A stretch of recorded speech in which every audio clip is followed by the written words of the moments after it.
এই মুহূৰ্তত জনাই আছো এটা ব্ৰেকিং নিউজ।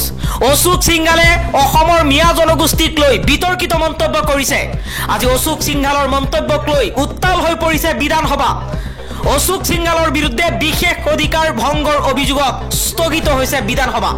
বিধানসভাত মন্ত্ৰী অশোক সিংঘালক লৈ কি মন্তব্য কৰিছিল AIUDFৰ বিধায়কসকলে, আহক প্ৰথমতে শুনি লওক। অশোক সিংঘাল ডাঙৰীয়া তেখেতে কৈছে যে মিয়া জনগোষ্ঠীৰ লগত মই 100% নাই, এই জনগোষ্ঠীৰ মই বিৰোধী। বাকি জনগোষ্ঠী উচতাইছে তেখেতে যে তোমালোকেও তেখেতসকলৰ লগত গলে মই তোমালোকৰ লগত লাগিব। এজন মন্ত্ৰী হৈ এনেকুৱা ইৰেসপন্সিবল বক্তব্য তেখেতৰ মাননীয় অধ্যক্ষ মহোদয় কোনোমতে গ্ৰহণযোগ্য নহয়। তেনেকুৱা কোনো প্ৰমাণ মন্ত্ৰী পদত থকা যোগ্যতা হেৰাইছে মন্ত্ৰীৰ যোগ্যতা হেৰাইছে তেখেতে 1 কোটি জনগোষ্ঠী থকা মানুহৰ লগত নাই। 1 কোটি জনগোষ্ঠী থকা মানুহক তেখেতে বেয়া পায়, সেই সকলৰ লগত থাকিলে বেলেগ জনগোষ্ঠীক তেখেতে থ্ৰেট কৰি আছে। তেতিয়াহ'লে তেখেতে কাম কেনেকৈ কৰিব? তেখেতে বহুত কেইটা গুৰুত্বপূৰ্ণ ডিপাৰ্টমেণ্ট তেখেতে চলাই আছে, যি ডিপাৰ্টমেণ্টে এই জনগোষ্ঠীৰ মানুহে সেই বসবাস কৰে গোটেই অসমত।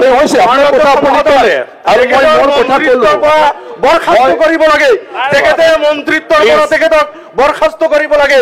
তেখেতে তেখেতৰ মন্ত্ৰিত্বৰ যি মাননীয় অধ্যক্ষ মহোদয় হেৰুৱাইছে তেখেতে, তেখেতৰ সেই এবিলিটি নাই, যেহেতু তেখেতে সমদৃষ্টিত সকলো চাব নোৱাৰে। মোদী ডাঙৰীয়াৰ শ্লোগান সবকা সাথ সবকা বিকাশ। মাননীয় অধ্যক্ষ মহোদয় অসমৰ এজন মাননীয় মন্ত্ৰী আজি এটা জনগোষ্ঠীৰ ৰক্ত দি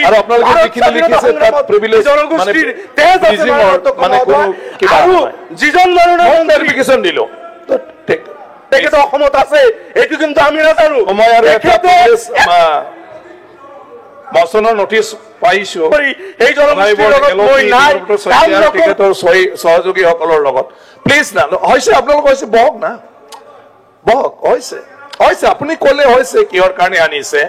মই ক'লো কথাটো আপুনি যি কৈছে, আপুনি যিটো দুখত কৈছে এইটো ঠিকেই আছে, কিন্তু মই কৈছো এই নটিচখন যিটোৰ ওপৰত দিছে তাত ব্ৰিজ অফ প্ৰিভিলেজৰ সদনৰ মজিয়াত মানে মচন আনিব, মানে কিবা কৰাৰ ক্ষেত্ৰত যিখিনি আপোনাৰ প্ৰমাণ পত্ৰ কিবা কিবি লাগে আৰু এজ পাৰ ৰুল মতে যিটো হ'ব লাগে সেইটো মই পোৱা নাই। এইখিনি আপোনালোকক মই ধন্যবাদ আৰু বিচাৰো আমাৰ আবেগখিনি আৰু আপোনালোকে চাওক না, কিন্তু আপোনাৰ চেয়াৰৰ পৰা এটা আমি বিচাৰো যে এজন মন্ত্ৰী হৈ এনেকুৱা বাহিৰত মই একো কৰিব নোৱাৰো। সদনৰ মজিয়াত মন্ত্ৰী হৈ এজন এনেকুৱা বক্তব্য তেখেতে কি কাম সবে ভাষণ এনেকৈ দি থাকে, কি কাম কৰিব?